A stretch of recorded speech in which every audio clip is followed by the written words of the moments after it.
वासुदेवाय कृष्णाय वासुदेवाय हरये परमात्मने प्रणतः क्लेशनाशाय गोविन्दाय नमो नमः। नमः परमहंसास्वादितचरणकमलचिन्मकरन्दाय भक्तजनमानसनिवासाय श्रीरामचन्द्राय। वागीशायस्य वदने लक्ष्मीर्यस्य च वक्ष्यसि यस्यास्ते हृदये संवित्तं नृसिंहमहं भजे। गुरुर्ब्रह्मा गुरुर्विष्णुर्गुरुर्देवो महेश्वरः गुरुस्साक्षात् परब्रह्म तस्मै श्री गुरवे नमः। भगवत चरण कमलानुरागी सभी आत्मीय प्रिय प्रभु प्रेमीजन, हमारे स्वाध्याय परिवार के सभी आदरणीय जिज्ञासु स्नेहीजन, विज्ञान के माध्यम से गीता चिंतन की यात्रा में जुड़े हुए सभी महानुभाव प्रेमीजन, आप सभी को मेरा प्रणाम। गाजियाबाद से पूज्य पांडे जी, मेरा वंदन। प्रभु की मंगलमयी कृपा से हम लोग श्रीमद् भगवत गीता पर चिंतन कर रहे हैं। उस चिंतन की यात्रा में संप्रति 12वें अध्याय की चर्चा चल रही है। जो प्रक्रिया चली हुई है कि हम लोग इस अध्याय के चिंतन से पूर्व पाठ करते हैं, तो आइए एक बार बड़ी मस्ती के साथ 12वें अध्याय का पाठ करें, फिर हम लोग चिंतन करेंगे। श्री परमात्मने नमः। अथ 12वाध्याय। अर्जुन उवाच एवं सततयुक्ताये भक्तास्त्वां पर्युपासते ये चाप्यक्षरमव्यक्तं तेषां के योगवित्तमाः। श्रीभगवानुवाच मय्यावेश्य मनो ये मां नित्ययुक्ता उपासते श्रद्धया परयोपेतास्ते मे युक्ततमा मताः। ये त्वक्षरमनिर्देश्य मव्यक्तं पर्युपासते सर्वत्र गमचिन्त्यं च कूटस्थमचलं ध्रुवं सन्नियम्येन्द्रियग्रामं सर्वत्र समबुद्धया ते प्राप्नुवन्ति मामेव सर्वभूतहिते रताः। क्लेशोऽधिकतरस्तेषा मव्यक्तासक्तचेतसाम् अव्यक्ता हि गतिर्दुःखं देहवद्भिरवाप्यते। ये तु सर्वाणि कर्माणि मयि सन्न्यस्य मत्पराः अनन्येनैव योगेन मां ध्यायन्त उपासते तेषामहं समुद्धर्ता मृत्युसंसारसागरात् भवामि न चिरात् पार्थ मय्यावेशितचेतसां। मय्येव मन आधत्स्व मयि बुद्धिं निवेशय निवसिष्यसि मय्येव अत ऊर्ध्वं न संशयः। अथ चित्तं समाधातुं न शक्नोषि मयि स्थिरम् अभ्यासयोगेन ततो मामिच्छाप्तुं धनञ्जय। अभ्यासेऽप्यसमर्थोऽसि मत्कर्मा परमो भव मदर्थमपि कर्माणि कुर्वन् सिद्धिमवाप्स्यसि। अथैतदप्यसक्तोषि कर्तुं मद्योगमाश्रितः सर्वकर्मफलत्यागं ततः कुरु यतात्मवान्। श्रेयो हि ज्ञानमभ्यासात् ज्ञानात् ध्यानं विशिष्यते ध्यानात् कर्मफलत्यागात् शान्तिरनन्तरम्। अद्वेष्टा सर्वभूतानां मैत्रः करुण एव च निर्ममो निरहंकार समदुःख सुखक्षमी संतुष्टः सततं योगी यतात्मा दृढ़निश्चयः मय्यर्पिता मनोबुद्धिर् यो मद्भक्तः समे प्रियः यस्मान्नो द्विजते लोको लोकान्नो द्विजते च यः हर्षामर्षभयोद्वेगैर्मुक्तो यः स च मे प्रियः अनपेक्ष शुचिर्दक्ष उदासीनो गतव्यथः सर्वारंभ परित्यागी यो मद्भक्तः समे प्रियः यो न हृष्यति न द्वेष्टि न शोचति न कांक्षति शुभाशुभ परित्यागी भक्तिमान यः समे प्रियः समः शत्रौ च मित्रे च तथा मानापमानयोः शीतोष्ण सुखदुःखेषु समः संगविवर्जितः तुल्यनिन्दास्तुतिर्मौनी संतुष्टो येन केनचित् अनिकेतः स्थिरमतिर्भक्तिमान् मे प्रियो नरः एतु धर्म्यामृतमिदं यथोक्तं पर्युपासते श्रद्दधाना मत्परमा भक्तास्तेतीव मे प्रियाः। ओम तत्सदिति श्रीमद्भगवद्गीता सुपनिषत्सु ब्रह्म विद्यायां योगशास्त्रे श्रीकृष्णार्जुन संवादे भक्ति योगो नाम द्वादशोऽध्यायः। श्रीकृष्णार्पणमस्तु। प्रभु की मंगलमय कृपा से हम लोग महत्वपूर्ण विषय पे चिंतन कर रहे हैं। अभी मुझे दर्शन हुए पटना से जुड़े पूज्य स्वामी जी, आपको भी मेरा प्रणाम। कल हम लोग चिंतन कर रहे थे कि भगवान ने कई प्रकार के विकल्प दिए हैं।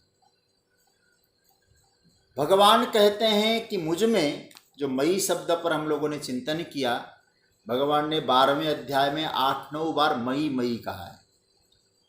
मुझ में साधक को क्या करना चाहिए?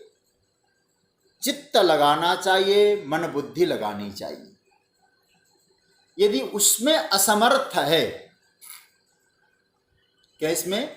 बोले चित्त को बहुत देर तक टिकाए रखने में यदि साधक असमर्थ है तो भगवान ने क्या बताया? 2 चीजें चाहिए। एक वरण मतलब तीव्र इच्छा, और दूसरा बताया अभ्यास योग। तो भगवान ने 9वें श्लोक में कहा कि अभ्यास योगेन ततो मामिच्छाप्तुम धनंजय। मुझे इच्छा रखो मुझे पाने की, और तुम निरंतर अभ्यास करो। लेकिन ऐसा भी कुछ साधक हो सकते हैं, क्योंकि भगवान तो अंतर्यामी है ना। हमारे चित्त की स्थिति, हमारे अंतर की स्थिति परमात्मा से अतिरिक्त कौन जान सकता है। इसलिए भगवान ने यहाँ बहुत सारे विकल्प दिए। यदि तुम अभ्यास करने में भी असमर्थ हो, मैं एक बात कल भी शायद मैंने निवेदन किया था, भगवान ने ये नहीं कहा कि मुझे चाहने में असमर्थ हो। चाहने में आप समर्थ है, परमात्मा को आप चाह सकते हैं। हाँ, अभ्यास में असमर्थ हो सकते हैं। तो भगवान पहले कहते हैं वरण तुम चुनो और फिर उसके बाद अभ्यास करो।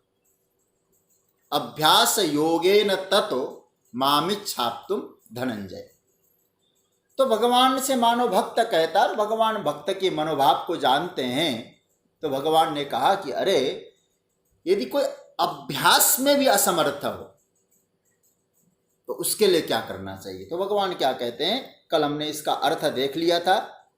अभ्यासे अपि असमर्थ असि, 10 नंबर का श्लोक। अभ्यास मतलब अभ्यास में, अपि मतलब भी, असमर्थ असि, यदि तुम असमर्थ हो, मतलब अर्जुन यदि अभ्यास की असमर्थता तुमने हो, उसको पहले तुम स्वीकार कर लो कि मैं असमर्थ हूं। कैसे असमर्थ है? तो तो मानो भक्त कहता है जब मैं बैठता हूं तो मन टिक नहीं पाता, बैठा नहीं जाता, और मन बैठने का भरसक प्रयास करता हूं, वहां मन स्थिर नहीं हो पाता, मन उदास हो जाता है, खिन्न हो जाता है। फिर क्या होता है?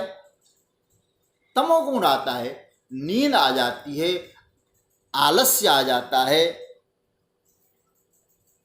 तो भगवान ने सोचा अभ्यास में भी असमर्थ हो? बोले हाँ।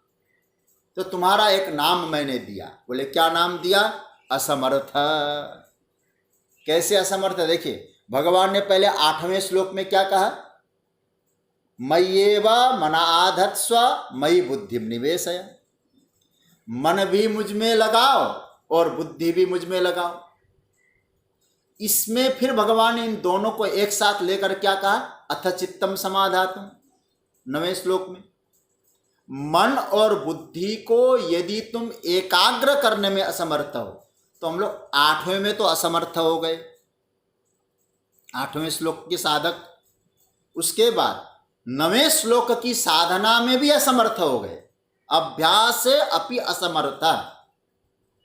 तो भगवान ने कहा कि अब क्या करोगे? तो भक्त ने कहा प्रभु आप ही बताइए हम क्या करें।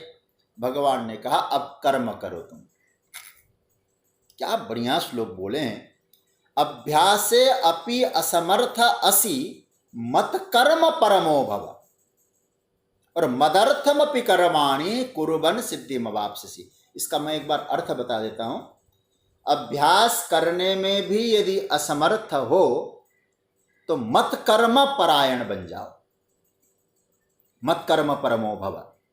मदर्थम अपि, मेरे लिए किए गए कर्म, कर्म करते हुए, कुर्बन मतलब करते हुए, सफलता को, सिद्धि को तुम प्राप्त कर सकते हो। सिद्धिम अवाप्स्यसि। तो भगवान ने साधक को कहाँ पहुंचाया था? ध्यान में। मय्येव मनाधत्स्व। आप लोगों ने ध्यान दिया होगा, ये तो सर्वाणि कर्माणि मयि सन्न्यस्य मत्परा, 6ठे श्लोक में भी भगवान ने कहा तेषाम् अहं समुद्धरता। अब भगवान वहां से हम लोग कहाँ ले जा रहे हैं? भगवान कर्म में। ध्यान के स्तर से ठाकुर जी हमको कर्म के स्तर पे ले आए। लेकिन ध्यान देना सज्जनों, इसका विशेष महत्व है। ये जो 12वें अध्याय में जो परमात्मा कह रहे हैं, इसका बड़ा विशेष महत्व है। मतलब यदि हमारा मन परमात्मा में टिकता नहीं है, मन नहीं लगता है, क्यों नहीं लगता है? तो मैं तो गीता के आधार पर ही कहूंगा, रजोगुण की मात्रा अधिक हो गई है। तो रजोगुण की मात्रा अधिक होती है तो धीरे धीरे धीरे धीरे शायद तमोगुण की क्वांटिटी भी बढ़ गई होगी। रजोगुण और तमोगुण का प्रभाव ऐसा हुआ कि हमें जो चित्त की सूक्ष्मतम अवस्था है परमात्मा से मिलना, वो नहीं हो पाया। एक दिन हम चर्चा कर चुके हैं। तमोगुण का क्या कार्य क्या था? अप्रवृत्त, अप्रकाश। हम उस पर हम बोल भी चुके हैं। अप्रकाशो प्रवृत्तिश्च प्रमादो मोह एव च, 14वां अध्याय, जिसमें गुणत्रय विभाग योग भगवान ने कहा किसी काम में प्रवृत्त नहीं होना, अंधेरे में डूबे रहने की बात, यह तमोगुण का कार्य है। ठीक है? तो इसका मतलब मन लगता ही नहीं, आलस्य में पड़ा रहना, ये तमोगुण। तो कैसे भजन मिलना? अरे मैं तो आपको कह चुका हूं ना, जब संसार के कार्य में ही तमोगुणी नहीं लगता तो भगवत कार्य में कैसे लगेगा? फिर आइए रजोगुण।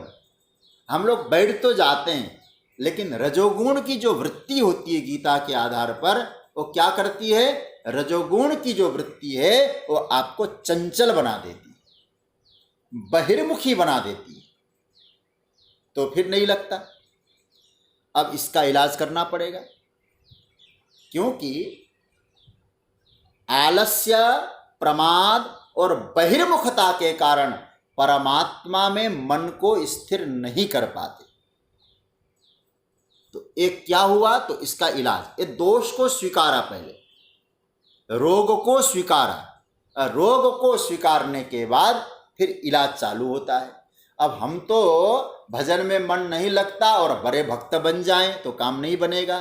भगवान कहते हैं ऐसे जो भक्त हैं अभ्यास में असमर्थ है, रजोगुण तमोगुण की वृत्ति के कारण, उनको क्या करना है? बोले कर्म करना है। याद रखना, ये बिल्कुल प्रभु की अनुभूत वाली प्रयोग, आजमाई हुई वाली प्रयोग ये ठाकुर जी हमको बता रहे हैं। तो कर्म करो, कर्म का पूर्ण इजाजत है। अच्छा, एक बात आप समझ लेना, कर्म से क्या होगा? कर्म से रजोगुण का हनन हो जाएगा, तमोगुण का हनन होगा। आप कर्म में प्रवृत्त हो जाएंगे तो गीता का जो कर्म तमोगुण है, निद्रा, आलस्य, प्रमाद, इसका हनन हो जाएगा। क्योंकि 14वें अध्याय में निद्रा, आलस्य, प्रमादोत्थम ये तमोगुण के कार्य बताए। तो व्यक्ति यदि सचमुच साधना के तौर पर कर्म को स्वीकार कर ले, याद रखना मैं जो शब्द बोल रहा हूं, कर्म को स्वीकार कर ले, लेकिन कैसे करें? साधना के तौर पर एक जिम्मेवारी ले कर्म को करने की। मुझे परमात्मा ने इस लायक समझकर, इस योग्य समझकर मुझे एक कार्य दिया है। अब उस कार्य की पूरी जिम्मेवारी लेकर आप कर्म में प्रवृत्त हो जाएंगे तो आप विचार करिए, जिम्मेवारी लेते ही आपको चैन हो, आपको सोने का आनंद मिलेगा। मैं इतने देर तक सोता रहा हूं, इस समय मुझे ऑफिस में जाना है, क्योंकि आपने उस जिम्मेवारी को लिया है। तो आप सो नहीं पाएंगे, आलस्य नहीं रख पाएंगे। तो आलस्य और सोना, नींद, अत्यधिक निद्रा और आलस्य ये तमोगुण का कार्य है। तो आप यदि कर्म में प्रवृत्त हो गए तो पहला कार्य क्या हुआ आपके जीवन में? तमोगुण कम होने लग गया। एकदम गीता का सूत्र है, क्योंकि तमोगुण को कम करने के लिए आपको कर्म में प्रवृत्त होना ही पड़ेगा। अब मैं तो छोटा अनुभव आपको बताऊं, जैसे 5 बजे से आपके साथ रूबरू होकर हम चर्चा करते हैं। अब नींद आ जाए हमको 4:30 बजे, 4:30 बजे थोड़ी देर सो जाए। आप लोग तो चलो थोड़ी देर सो भी सकते हैं, लेकिन हमको एक जिम्मेवारी ली है हमने, तो नींद और आलस्य को तो त्यागना पड़ेगा। तो कर्म में पहला कार्य क्या हुआ कि हमारे जीवन से तमोगुण की निवृत्ति होने लग गई। मन कहता है सो जाओ, फिर कहेगा नहीं नहीं घड़ी देखो अभी तो समय हो गया है, सजग रहना पड़ता है। तो कहने का अर्थ क्या है? कर्म की महिमा यही है कि कर्म आपको तमोगुण की आज्ञा कभी नहीं देता, तमोगुण को जीत लेता है। इसलिए पहले तो आप तमोगुण के विषय देख लीजिए। 14वें अध्याय का 7वां श्लोक देखिए, तमोगुण को कैसे हरण कर लेता है आपका कर्म। भगवान क्या कहते हैं? तो 8वां श्लोक, तमस्त्व, 7वां नहीं 8वां, तमस्त्व ज्ञानजम विद्धि मोहनम सर्वदेहिनाम, मोहित करता है क्या क्या? प्रमाद, आलस्य। प्रमाद और आलस्य में अंतर है। लक्ष्य का बोध नहीं है, यह है प्रमाद। लक्ष्य का बोध होते हुए लक्ष्य की ओर नहीं बढ़ने की प्रवृत्ति है आलस्य। प्रमाद, आलस्य, निद्रा ये क्या है? तमोगुण के कार्य है। तो आप कर्म में लग गए तो आप पहला सूत्र बताइए, क्या आप तमोगुण से ऊपर उठे कि नहीं उठे? इसलिए भगवान यहां क्या कहते हैं? मत कर्म परमो भव। ध्यान नहीं कर सकते हो तो कोई बात नहीं, कर्म में लग जाओ। कर्म इसलिए मैं, भगवान कहते कर्म की महिमा मैं इसीलिए गा रहा हूं अर्जुन, कि तमोगुण से बचाने का साधन है। तमोगुण को निवृत्त करने की औषधि है कर्म। अच्छा महाराज, एक प्रश्न और आप कर सकते हैं। ये तो स्पष्ट बात हो गई ना, मत कर्म परमो भव को पकड़ के रखना। ये तो आपने पकड़ लिया होगा, कर्म आपके जीवन के तमोगुण से आपको बचाता है। ये तो आपको समझ में आया। अच्छा भाई, लेकिन रजोगुण का क्या करें फिर? रजोगुण भी तो साधना में तो बहिर्मुखता ही देता है। आप लोग गीता के चिंतक इस बात को अच्छी तरह समझते हैं। और रजोगुण आते ही चंचलता आ जाएगी और वो भी आपको टिकने नहीं देता। तमोगुण आपको कर्म करने नहीं देता था, रजोगुण एक जगह टिकने नहीं देता। ये तमोगुण रजोगुण के कार्य है। याद रखना, रजोगुण भी ध्यान के तो विपरीत है ही। भगवान कहते नहीं अर्जुन, कर्म करोगे, जो मैं जो निर्देश कर रहा हूं कर्म का, उस कर्म को करोगे, तमोगुण तो रहेगा ही नहीं, रजोगुण भी नहीं रहेगा। अरे महाराज, कर्म से रजोगुण कब नहीं बढ़ेगा? क्योंकि आज तक तो हम उपनिषद में यही सुनते आए, कर्म, सारे जितने कर्म है सब रजोगुण में होते हैं। तो आप ये कहते हो कि कर्म करने से तमोगुण नहीं मानते। महाराज 100% हम स्वीकार करते हैं, तमोगुण नहीं आएगा, लेकिन रजोगुण का क्या करेंगे? तो भगवान कहते हैं उसके लिए मैं एक औषधि दे रहा हूं, वो अंडरलाइन करिएगा उस औषधि को। क्या कहते हैं? मत कर्म परम। बस कर्म से रजोगुण हटाने का तरीका है, मत कर्म परमो भव। देखिए यहां बहुत बारीकी से समझना, कर्म परमो भव नहीं कहा है, लेकिन कर्म के साथ क्या लगा दिया? मत। मत कर्म परमो भव मतलब हमारे कर्म के प्रयोजन के रूप में क्या होनी चाहिए? परमात्मा की प्रसन्नता। कर्म तो कर रहे हैं, मेरे कर्म के प्रयोजन क्या हुआ? लक्ष्य क्या है? प्रभु की प्रसन्नता। अर्जुन, तुम मेरी प्रसन्नता के लिए, इसलिए जगतगुरु शंकराचार्य ने अपने भाष्य में इतना बढ़िया सूत्र दिया, केवलम ईश्वरार्थम कर्म कुरु तत्रापि ईश्वरो में तुष्यतु इति संगम त्यक्त्वा कर्मम कुरु। ये शंकर भाष्य में लिखते हो। तो इसका अर्थ क्या हुआ? बोले आपके कर्म का हेतु ईश्वर की प्रसन्नता हो। अर्जुन, युद्ध करो। महाराज क्यों करें? इसीलिए करो कि मेरी प्रसन्नता है, मुझे प्रिय लगता है। और अर्जुन ने भी कहा मेरे परमात्मा वासुदेव श्री कृष्ण नंदन नंदन को यदि युद्ध भी प्रिय लगता है तो मैं करने को तैयार हूं। क्या बोले अर्जुन ने अंत में? अंतिम वाक्य अर्जुन का, उसके बाद अर्जुन बोले ही नहीं। क्या कहा? करिष्ये वचनम तव। यह अर्जुन का अंतिम वाक्य, आप इसको भी अंडरलाइन कर लीजिएगा। क्या कहा? 73वां श्लोक 18वें अध्याय का। उसके बाद अर्जुन मौन। स्थितोस्मि गत संदेह, ये पंक्ति, करिष्ये वचनम तव, आपने जो कहा है मैं करूंगा। तो ये जो बात यहां आई है, क्योंकि ये आपकी आज्ञा है और आपको अच्छा लगता है, आपको प्रिय लगता है, इसलिए मैं करूंगा।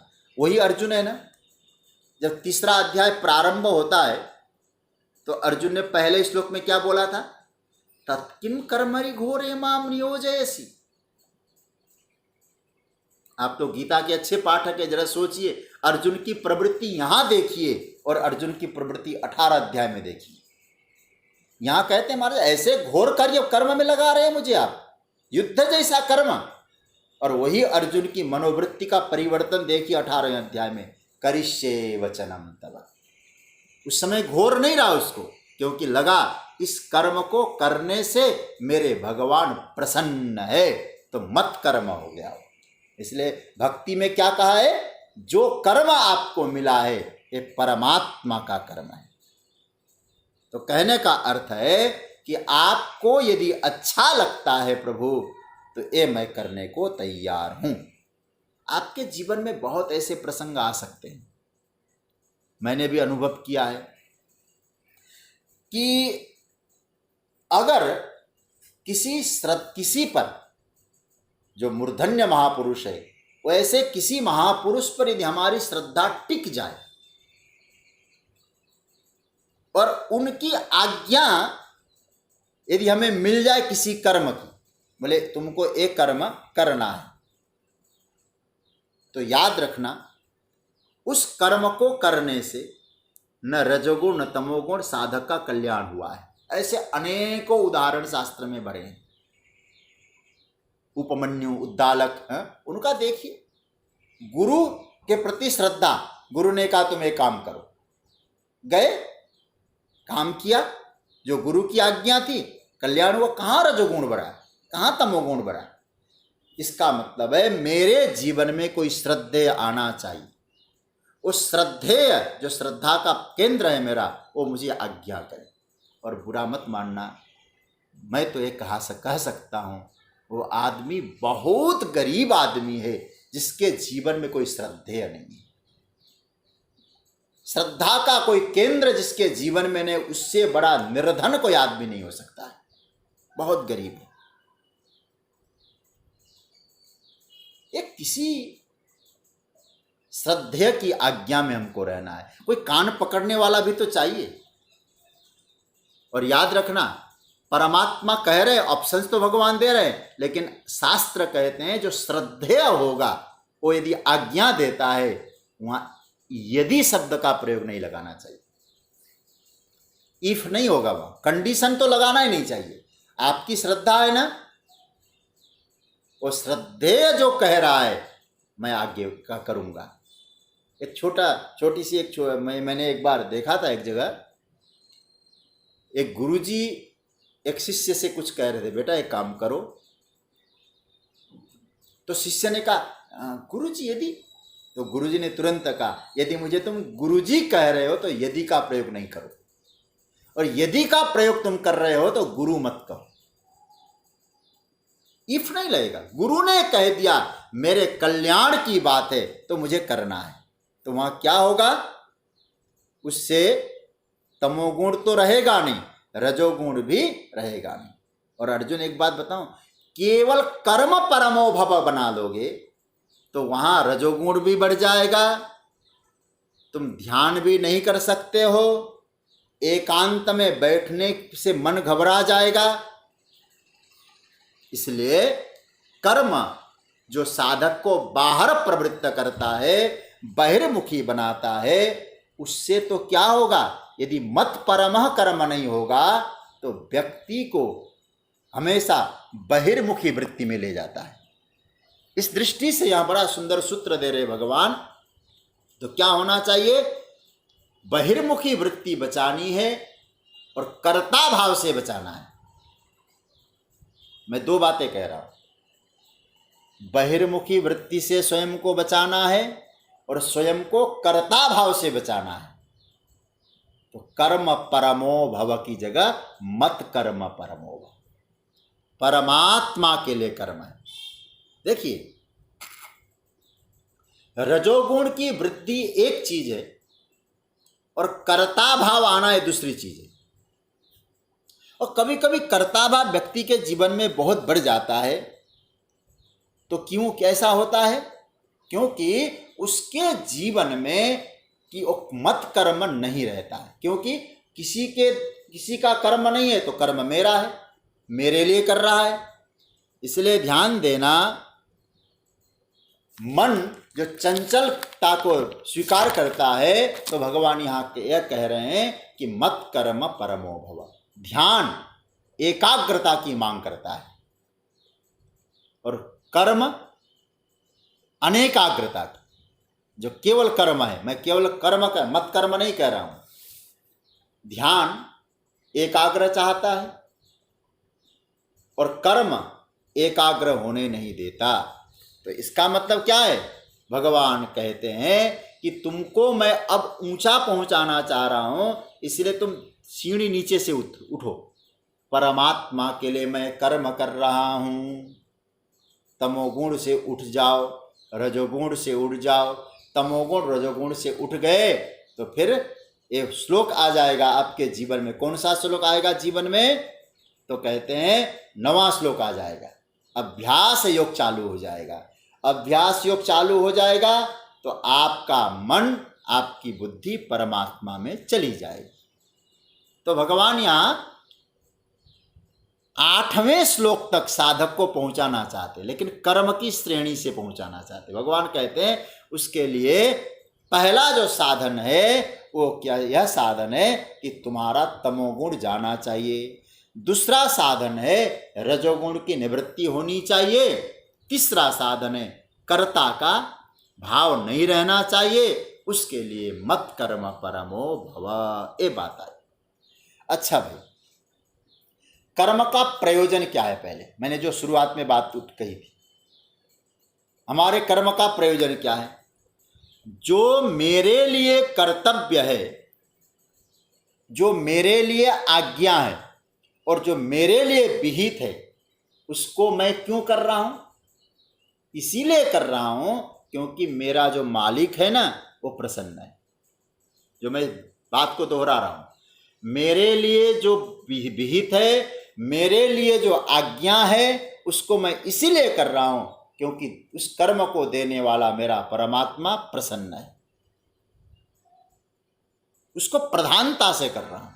इसलिए शंकर भाष्य में जगतगुरु भाष्यकार ने बहुत अच्छा अर्थ किया। मत कर्म परमो भव को लिखा उन्होंने मत कर्म प्रधान इत्यर्थ।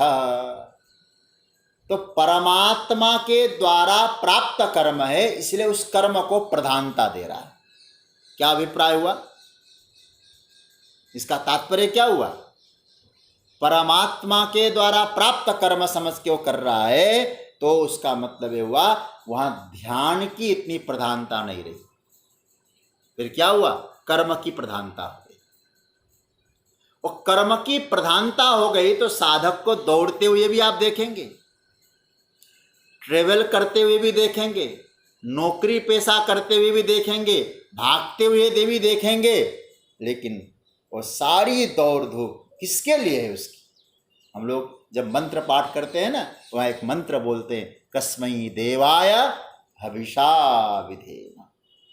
उस परमात्मा के लिए हम हविषा यज्ञ का भाग समर्पित कर रहे हैं। इसलिए सुबह उठें, रात को सोने चलें। हमारे कर्म के प्रयोजन में क्या हमारे कर्म प्रभु को समर्पित हुए? ये भाव। और परमात्मा को समर्पित जो कर्म है वो कैसे कर्म होने चाहिए? याद रखना, वो कर्म है कर्ता भाव रहित होकर किए गए कर्म।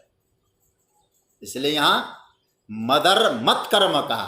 और दो शब्द मैं इसकी चर्चा करूंगा। कल भी मैंने आपको एक चिंतन के लिए कहा था, और हमारी आदरणीय श्री दया पाटोदिया जी ने मत कर्म और मदर्थ कर्म पर बहुत अच्छा चिंतन भी भेजा है। देखिए, भगवान ने पहले कहा मत कर्म, अब क्या कहते हैं? मदर्थम अपि कर्माणि। ऊपर की पंक्ति तो आपको समझ में आया होगा। अभ्यासे अपि असमर्थ असि, अभ्यास में तुम असमर्थ हो तो सारे कर्म मेरे लिए करो, मेरे कर्म समझ के करो। और क्या कहते? मदर्थम अपि कर्माणि कुर्वन् सिद्धिमवाप्स्यसि। अर्जुन, यह मेरा वादा है, कर्माणि कुर्वन् सिद्धिम अवाप्स्यति। कर्म करते हुए तुम्हें सिद्धि की प्राप्ति होगी ही होगी। भाष्य में क्या लिखा है? सत्व शुद्धि योग ज्ञान प्राप्ति द्वारेण। इसका मतलब है परंपरा से आपको सिद्धि मिलेगी। क्या गजब का है! एक परंपरा मतलब क्या है? कर्म किया आपने, आपके अंतकरण की शुद्धि हुई, शंकराचार्य का भाव है। उसके बाद क्या? सत्व शुद्धि, फिर मन टिक गया, उसके बाद ज्ञान की प्राप्ति हुई, एक क्रम हो जाएगा। फिर बस एक बात ध्यान देना, मत कर्म पर पकड़ के रखना। परमात्मा का कर्म है, और परमात्मा का जो कर्म है वो सिद्धि मिलेगी। तो किसी भक्त ने कहा, महाराज आज से नहीं, अनादि काल से तो कर्म ही करते आ रहे हैं, अनादि काल से कर्म में ही प्रवृत्त हो रहे हैं, अभी तक तो हमको सिद्धि मिली नहीं है, अब मिलेगी क्या? भगवान कहते पक्का अवश्य सिद्धि की प्राप्ति होगी। मदर्थम कर्म, जो प्रभु की प्रसन्नता के लिए कर्म करता है ना अर्जुन, वह कभी कर्म का अति विस्तार नहीं चाहता है। और अधिकतर होता क्या है, कर्म में यदि आप प्रवृत्त होते हैं ना, तो कर्म में अति विस्तार होता है। कितना विस्तार करते जाते हैं हम लोग, मेरा पावर बढ़ना चाहिए, मेरी प्रेस्टीज बढ़नी चाहिए, मैं इसको बढ़ाऊंगा, इसको बढ़ाऊंगा। और याद रखना, कोई भोक्ता होगा, खाने वाला है ना, भोक्ता की संतुष्टि भोग से है। ये पकड़ के रखना, शंकराचार्य भगवान का भाव है। भोक्ता की संतुष्टि भोग से है, तो कर्ता की संतुष्टि कर्म विस्तार से। लेकिन कर्म विस्तार से संतुष्टि मिली, जो केवल मत कर्म है, मत कर, एक बहुत बारीकी बात बता रहा हूं, मत कर्म जो प्रभु का कर्म समझ के करता है, और विस्तार को महत्व नहीं देता है। क्योंकि विस्तार करने के लिए आपको संकल्प चाहिए। आप बहुत ध्यान से समझना इस बात को, कोई भी कार्य को आप विस्तार करते हैं तो आपको संकल्प चाहिए। लेकिन भक्त जब कर्म करता है, वो जानता है ये संकल्प मेरा नहीं, संकल्प किसका है, संकल्प मेरे ईश्वर का है, परमात्मा का संकल्प है। और संकल्प वो कर रहा है, तो मेरा तो संकल्प नहीं, तो विस्तार बाद मुझ में क्यों आना चाहिए। तो विस्तार कराएगा वो कराएगा, मुझे फिर आज्ञा देगा उस कर्म को करने का। हनुमान जी महाराज परम कर्म योगी। हनुमान जी महाराज को राम जी ने कहा कि सीता जी, ये मुद्रिका सीता जी को पहुंचा के आना। जो जो बताया, जाम्बवंत जी ने ये काम कहा था, वो काम करने गए। जो काम किया, सौंपा, उस काम को किया। फिर हनुमान जी बैठकर क्या करते हैं, भजन। आप सोचिएगा जरा, भजन करने लग गए। तो जो काम सौंपा है, भगवान हनुमान जी से पूछा, हमारा आगे क्यों नहीं किए आपने काम। बोले देखो, संकल्प जिसका था वो कार्य पूरा हो गया है, संकल्प मेरा नहीं है, संकल्प राम जी का था, वो पूरा हो गया। इसलिए बुरा मत मानना, जिसको कर्म के अति विस्तार का रोग लग जाता है ना, वो कभी फिर भक्त बन के कर्म नहीं कर पाएगा।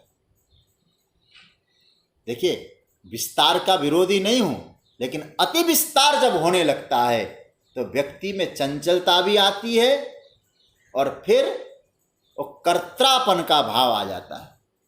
तो हमको क्या बनना है, शंकराचार्य भगवान ने बहुत अच्छी व्याख्या की, करण बन के कर्म करो। करण शब्द जानते हैं किसको कहते हैं?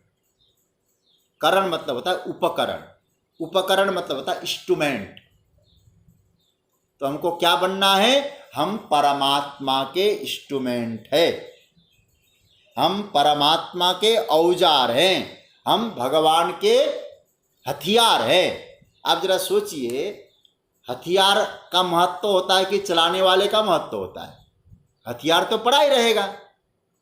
तो इसका अर्थ क्या हुआ, यदि आप अपने आप को परमात्मा के कार्य के लिए, परमात्मा के द्वारा बनाया गया अपने आप को उपकरण मानेंगे, तो क्या कभी कर्ता भाव आ सकता है, कर्तृत्व अभिमान आ सकता है क्या?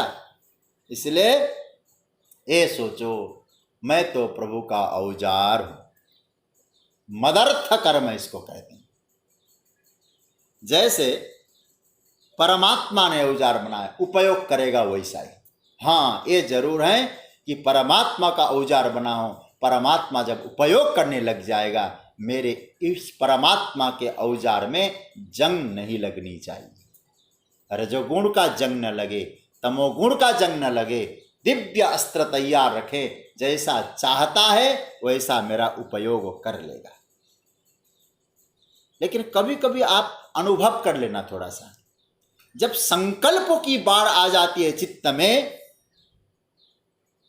तो महाराज वो व्यक्ति कर्तापन के अभिमान से ग्रस्त हो जाता है, कर्तापन का अभिमान आ जाएगा। इसलिए संकल्प करना है तो मेरा आराध्य करे, संकल्प करना है मेरा मालिक करे, मैं तो औजार बन के उसका कार्य कर रहा हूं, मुझे जैसा उपयोग करना चाहेगा वो करेगा। तो यह भगवान क्या कहते हैं, अर्जुन, कर्म जब मेरे द्वारा हो रहा है तो तुम्हारे चित्त में संकल्प नहीं होगा। तो दो बातें हो गई, कर्म में मत लगा दो और कर्म में मदर्थ लगा दो। इसलिए दोनों बात पकड़ ले। कल मैंने कहा था ना, कल मैं बताऊंगा मत कर्म क्या है और मदर्थ कर्म क्या है। इन दोनों को पकड़ के रखना। क्या, अब इसको ध्यान देना। मत कर्म परमो भव, यहां मत कर्म आया और नीचे कौन सा आया? मदर्थ कर्म, मदर्थम अपि कर्मान। मत कर्म का मतलब है जो कर्म हमको मिला है परमात्मा का कर्म है। ठीक है, ये हुआ मत कर्म। और मदर्थ कर्म का अर्थ हुआ इस कर्म का क्रेडिट किसको है? परमात्मा का। यदि सफलता हुआ, सफलता मिली, वही उसी को मिला। अब इतनी हिम्मत यदि हो ना, मत कर्म और मदर्थ कर्म को यदि हृदयंगम करने की आदत हो, स्वभाव बन जाए, तो हम कर्म तो करें, यदि लाभ हो रहा है तो उसी का है, और दिवालिया भी हो जाए वो भी उसी का हो जाए। लेकिन मत कर्म और मदर्थ कर्म को पकड़ के रखना। तो कर्म करें, कर्म में आपका भजन भी आ सकता है। याद रखना सज्जनों, तो मैं पहले भी बोल चुका हूं, परमात्मा का कर्म, इसको नोट करिए, परमात्मा का कर्म है, परमात्मा का बन करके परमात्मा के लिए करना है। तो आप सोचिएगा, क्या आपको तमोगुण ग्रसित करेगा? यहाँ रजोगुण ग्रसित करेगा? यहाँ कर्ताप का अभिमान आज आएगा आपको, बहिर्मुखता भी खत्म हो जाएगी। मैं दोहरा रहा हूं बात को, परमात्मा का कर्म, परमात्मा का बनकर और परमात्मा के लिए करना है। तो इससे क्या होगा? कर्मयोग सिद्ध हो जाएगा आपका। गीता का बहुत प्यारा विषय कर्मयोग। इसलिए कर्म हम करें। मुझे एक छोटा सा प्रसंग याद आ रहा है, उस प्रसंग से और अच्छी तरह से स्पष्ट बात हो जाएगी। आप लोग श्रीमद् भागवत जी की कथा सुनते ही हैं। वहाँ एक सत्यभामा के पिता का नाम था सत्राजित। ये सब आप कथा जानते हैं, मैं कथानकों की विस्तार में नहीं जाऊंगा। और सत्राजित के पास स्यमंतक मणि, और एक बार वो सत्राजित द्वारिका में चले गए। भगवान ने देखा कि इतनी सुंदर चमकीली मणि है।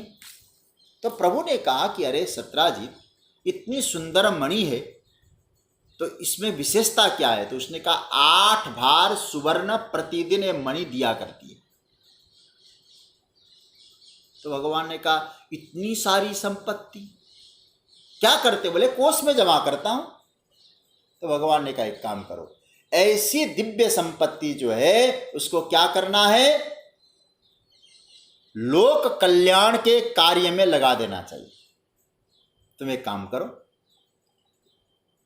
तो सत्राजित के मन में क्या भाव आया कि अरे मैंने अपनी साधना से तपस्या करके इतनी सुंदर मणि बने प्राप्त की, क्या इनको दे दूं? अब कन्हैया को दे दूं? मेरी साधना कहां चली गई? प्रतिदिन 8 बार सोना देती है। भगवान ने कहा ठीक है, तुम्हारी देने की इच्छा नहीं है तो चले जाओ, मत दो। और कथानक तो बहुत लंबी है कि बाद में जब भगवान ने उनको कहा कि तुम ले जाओ, तो आप जानते हैं सत्राजित ने अपनी धर्मपत्नी को कहा कि मैं द्वारिका गया था, कृष्ण मुझसे मणि मांग रहे थे। और अगले दिन उस मणि को पहनकर उसका भाई प्रसेन जंगल में चला गया। एक सिंह ने प्रसेन को मारा, सिंह को जाम्बवान ने मारा। जाम्बवान जी उस मणि को लेकर गुफा में चले गए। घटना ये हो गई।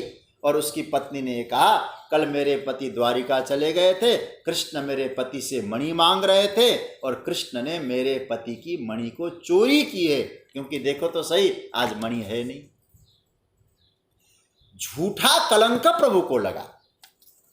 तो भगवान उस झूठे कलंक को मिटाने के लिए गए और महाराज 28 दिन तक जाम्बवंत के साथ युद्ध किया। और बाद में जाम्बवंत ने मणि सौंप दी अपनी बेटी सहित, जाम्बवती के सहित। अब भगवान द्वारिका में आके सत्राजित को बुलाते हैं। सत्राजित का आगमन हुआ। मैं मूल बात जो आपको समझाना चाह रहा था, वो ये बात समझाना चाह रहा था कि सत्राजित से कहा, ये लो सत्राजित तुम्हारी मणि। सत्राजित ने कहा नहीं प्रभु, ये मणि तो आपको ही रखनी है।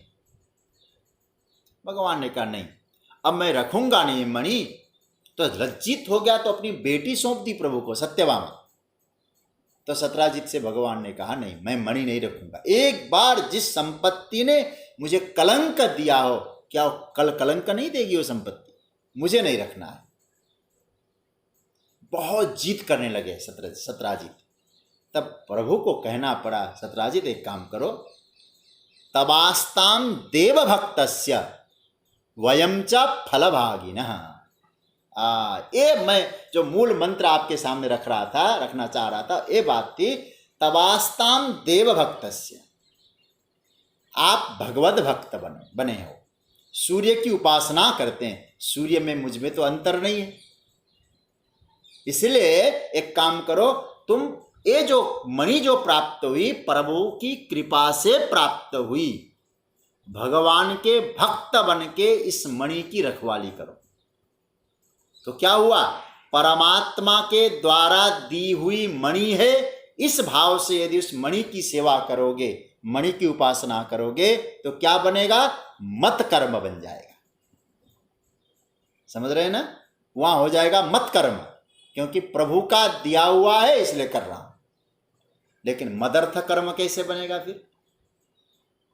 तब भगवान कहते मदर्थ भी बनाना चाहते हो? बोले हाँ जी, मदर्थ भी बन जाए। तब भगवान बहुत सुंदर सूत्र देते हैं, तवास्त्वाम देव भक्तस्य वयम च फलभागिनः। सेवा तुम करो मेरा कर्म समझकर, लेकिन इसके द्वारा जो 8 भार सुवर्ण जो प्रतिदिन मणि दे रही है, इस सोने को मेरे राजकोष में जमा कर दो, क्योंकि फल के भोक्ता मैं बन गया हूं। समझ रहे हैं ना? तो फल मुझे ला के दिया। अब भगवान से कहा कि आप क्या करेंगे? बोले देखो, राष्ट्रीयकरण हो जाएगा, गरीबों की सेवा में चली जाएगी, जहां जरूरत पड़ेगी उनकी सेवा में। वहां तो भगवान ने कहा गौ, ब्राह्मण, अतिथि और दुखी जनों की सेवा में तुम्हारी जो सुवर्ण है उसका हम प्रयोग करेंगे। अब आपको मैं ये बताना चाह रहा था, यहाँ 2 बातें जो आई है। मत कर्म का अर्थ हुआ, सत्राजित ने क्या समझकर सेवा की उसके बाद, ये प्रभु की दी हुई मणि है, ये सेवा करना प्रभु की आज्ञा से हो रहा है, तो मत कर्म बन गया। और सेवा करने से जो मिल रहा है और प्रभु को सौंप रहा है, तो मदर्थ कर्म हो गया। तो अर्जुन, यदि तुम भगवान का भजन करने के अभ्यासी नहीं हो, अभ्यास कर नहीं सकते हो, तो दोनों काम करो। मत कर्म करो, परमात्मा का कर्म करो, परमात्मा का बनकर करो। और किसके लिए करो? परमात्मा के लिए करो। तो तुम्हारी जो साधना की स्थिति है ना, धीरे धीरे धीरे धीरे ऊंची उठेगी। हमारे मधुसूदन सरस्वती जी ने एक बहुत अच्छा श्लोक बोला है। संभवतः मुझे जहाँ तक लगता है मधुसूदन सरस्वती जी का ही होगा, शायद कहीं अन्य का हो तो मुझे इतना नहीं, कि जहाँ तक मुझे है उन्हीं का है। वो कहते हैं, यत कृतम यत करिष्यामि तत्सर्वम न मया कृतम त्वया कृतम च फलभुक् त्वमेव मधुसूदन। जो किया है आपके माध्यम से हुआ है। यत कृतम, जो करूँगा, जो किया है, जो करूँगा, वो सब आपने किया, आपके माध्यम से हुआ, और इसके फल के भोक्ता भी आप है, त्वमेव मधुसूदन। इसलिए यहाँ भगवान कहते, अर्जुन यदि तुम अभ्यास करने में असमर्थ हो तो घबराने की आवश्यकता बिल्कुल नहीं है। तुम सारे जो भी कर्म तुमको प्राप्त हो रहे हैं, उन कर्म को 2 भागों से करो। क्या भाव रखना उन कर्म को करते समय? पहला, मत कर्म परमो भव, मत कर्म बन जाओ। जो कर्म है उसके साथ मत जोड़ दो। मत जोड़ दो का मतलब जानते हैं क्या है? प्रभु की भावना जोड़ दो। कैसे? संभवतः कभी चर्चा में आया होगा ना। जैसे कागज के टुकड़े को मोहर मार दिया जाता है और भारत सरकार लिख दिया जाता है, तो कागज के टुकड़े का महत्व है कि मोहर का महत्व है? तो कर्म मत होते ही, परमात्मा संबंधी होते ही कर्म की महिमा ऑटोमेटिक बढ़ जाएगी। जब कर्म की महिमा उनके कारण बढ़ गई तो कर्म का फल भोक्ता कौन होना चाहिए? फिर परमात्मा होना चाहिए। हमें क्या करना है? परमात्मा के आज्ञानुसार कर्म करना है, फल उसको सौंपना है, अपनी इच्छा कुछ नहीं करना है। बोले ध्यान देना, जैसे कोई सेठ जी, उनके अनेक सेवकों में एक सेवक है जो कहता है सेठ जी मैं आपकी सेवा करूंगा, आपकी आज्ञा का पालन करूंगा, जो कर्म मुझे मिला है मैं आपका समझ के करूंगा, कर्म से जो मिलेगा मैं आपको सौंपूंगा, मैं जो आप देंगे लूंगा, मैं कुछ नहीं चाहूंगा। अब आप कभी विचार करेंगे इस विषय में? जो पेड सर्वेंट है उनको तो तनख्वाह दे दिया, काम पूरा हो गया, लेकिन जो कहता है आपकी आज्ञा से करूंगा, आपका समझ के करूंगा, जो मिलेगा आपको दूंगा, आप कभी विचार कर सकते हैं क्या? उसके प्रति सेठ जी का ज्यादा खर्चा हो जाएगा। क्यों होगा? अरे भाई, यदि मन का अच्छा भाव है सेठ जी का तो क्या भाव आएगा? अरे भाई मेरे लिए कर रहा है ना, इसके बाल बच्चे काम यहां करता है, बाल बच्चों का पोषण कौन करेगा, पढ़ाई की व्यवस्था कौन करेगा? केवल एकमात्र भावना ये बन गई, सेठ जी का कर्म है, फल भोक्ता सेठ जी है। एक जगत के सेठ भी यदि ऐसा भाव रख सकता है मत कर्म और मदर्थ कर्म में, तो हमारा परमात्मा का कर्म समझ के करें तो क्या परमात्मा हमारा ख्याल नहीं रखता? इसलिए मदर्थ मतलब फल के भोक्ता भी परमात्मा को समझो, हमारा चारों तरफ से वो ख्याल रखेगा। मुझे तो ऐसा लगता है हमारा जो वैदिक चिंतन है, जो गीता का जो दिव्य चिंतन है, इस गीता के चिंतन की एक बहुत बड़ी खोज है कर्मयोग। मनुष्य के कल्याण के लिए, हम सब साधकों के कल्याण के लिए मुझे लगता है गीता ने एक औषधि तैयार करके दी, एक कर्मयोग। मत कर्म परमो भव मदर्थमपि कर्माणि कुर्वन्। भगवान कहते हैं कि तुम निरंतर कर्म करो। इसलिए यहां जो कुर्वन् शब्द है ना सज्जनों, ये व्याकरण की दृष्टि से इसमें सत्री प्रत्यय लगता है, तो आप जानते हैं इसका क्या अर्थ होगा? निरंतरता। निरंतर कर्म में लगो। परमात्मा ने जो दिया है, जो काम करना है करो, उसके बाद भजन करो, कर्म में लगे रहो। इसलिए कर्माणि शब्द, कर्मम कर्मे कर्माणि बहुवचन। अनेक कर्म आते हो वो करो, लेकिन याद रखना मदर्थम अपि कर्माणि, वो कर्म मेरे लिए हो रहे हैं। अरे महाराज आप क्या कहते हैं? आपके द्वारा जितने कर्म हमको करने, आपको ही माध्यम बना के करूं, आपके लिए करूं, तो हमको क्या मिलेगा? भगवान ने इतना सुंदर बोल दिया, सिद्धिम अवाप्स्यसि,